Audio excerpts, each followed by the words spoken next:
WB SLST 2025 category এডিটের অপশানের notice published হলো আজকে 30/7/2025। এই ক্যাটাগরি ডিটেলস এডিটের অপশানের নোটিশ দিল। কবে থেকে ক্যাটাগরি এডিট করা যাবে, কতদিন পর্যন্ত এডিট হবে, বিস্তারিত আপনারা নোটিশে দেখুন। আজকেই এই নোটিশ পাবলিশড করা হয়েছে।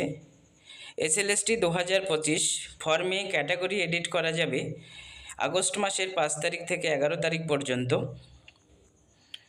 আগস্ট মাসের 5 তারিখ থেকে 11 তারিখ পর্যন্ত ক্যাটাগরি এডিট করা যাবে। কাদেরকে ক্যাটাগরি এডিট করতে হবে এখানে নোটিশে বিস্তারিত বলা নাই, কিন্তু প্রত্যেককেই কিন্তু ক্যাটাগরি এডিট করতে হবে। কারণ এসএলএসটি যখন ফর্ম ফিল আপ হয় সেখানে কে জেনারেল, কে ওবিসি, কে এসসি বা এসটি বা ইডাব্লিউএস কোনো কিছুই কিন্তু নির্দিষ্টভাবে উল্লেখ করা হয়নি। অর্থাৎ এই ওবিসি সমস্যার জন্য সকল প্রার্থীকেই কিন্তু ফর্ম এডিট করতে হবে ক্যাটাগরির ক্ষেত্রে। প্রত্যেকে আপনারা ভিডিওটি দেখুন এবং সকলের মধ্যে শেয়ার করে দিন। এসএলএসটি 2025 ক্যাটাগরি এডিটের অপশানের নোটিশ দিয়ে দিল। 5/8/2025 থেকে 11/8/2025 পর্যন্ত ক্যাটাগরি এডিট করা যাবে।